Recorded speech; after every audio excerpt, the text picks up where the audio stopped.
السلام علیکم دوستو، آج کی کہانی کا نام ہے اچھی سہیلی۔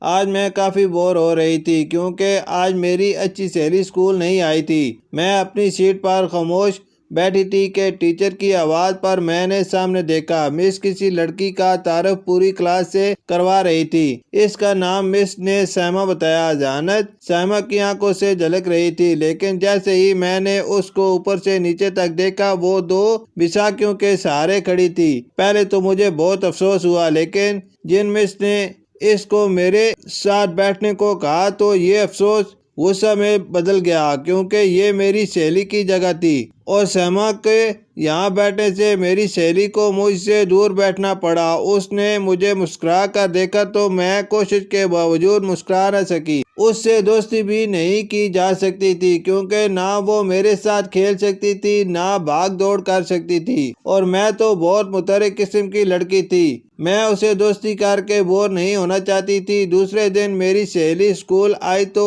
اس کو پیچھے بیٹھنا پڑا۔ میری سہیلی اور باقی کلاس فیلو نے یہ منصوبہ بنایا کہ اس کو تنگ کریں گے کہ یہ خود اسکول چھوڑ کر چلی جائے۔ اس منصوبے کو عملی جامہ پہنانے کے لیے لڑکیوں نے اس کو تنگ کرنا شروع کر دیا۔ چلتے چلتے دھکا دے دیتی، سائمہ گر پڑتی، کبھی برابر سے گزرتے اس پر سیاہی گرا دیتی۔ مجھے یہ دیکھ کر افسوس ہوتا، لیکن میں اپنے اس خیال کو جھٹک دیتی، یہ سوچ کر کہ اگر میں نے اس کو قبول کر کے اس سے دوستی کر لی تو مجھے بھی اس کے ساتھ ایک جگہ بیٹھنا پڑے گا اور میری زندگی کتنی بور ہو جائے گی۔ سائمہ لنچ بریک میں اکیلی بیٹھی ہوتی، کوئی اس کے پاس نہ جاتا۔ ایک روز سائمہ کوریڈور میں آرام آرام سے بیساکھی کے سہارے جا رہی تھی کہ دو لڑکیاں بھاگتی ہوئی اس کے برابر سے گزری اور دھکا دے دیا۔ میں پیچھے ہی آ رہی تھی، سائمہ ایک دم لڑکھڑا گئی اور گرنے ہی والی تھی۔ میں نے جلدی سے اسے تھام لیا،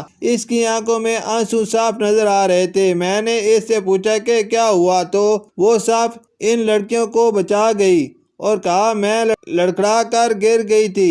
مجھے پتہ نہیں کیوں اس وقت ان لڑکیوں پر بہت غصہ آیا۔ میں اس دن سائمہ کے ساتھ ہی رہی۔ دوسرے دن تو حد ہی ہو گئی۔ لنچ بریک میں جب سب گراؤنڈ میں کھیل رہے تھے، میرا گزر کلاس کے باہر سے ہوا تو میں نے دیکھا سائمہ کلاس میں بیٹھی رو رہی ہے۔ میں اس کے پاس گئی تو اس نے کہا لڑکیوں نے اس کی بیساکھیاں چھپا دی ہیں، میں بیساکھیوں کے بغیر کہیں نہیں جا سکتی۔ یہ کہہ کر وہ رونے لگی۔ میں اسی وقت ان لڑکیوں کے پاس گئی جنہوں نے سائمہ کو تنگ کرنے کا پروگرام بنایا تھا۔ ان لڑکیوں سے کہا اگر تم نے سائمہ کی بیساکھیاں واپس نہ کی اور اس سے معافی نہ مانگی تو میں سچ مچ ہر بات پرنسپل کو بتا دوں گی۔ میری یہ دھمکی کام کر گئی اور ان لڑکیوں نے خود بیساکھیاں سائمہ کو واپس کی اور اس سے معافی بھی مانگی اور آئندہ تنگ نہ کرنے کا بھی وعدہ کیا۔ آج میری سب سے بہترین دوست سائمہ ہے۔ وہ پڑھنے میں بہت اچھی ہے، وہ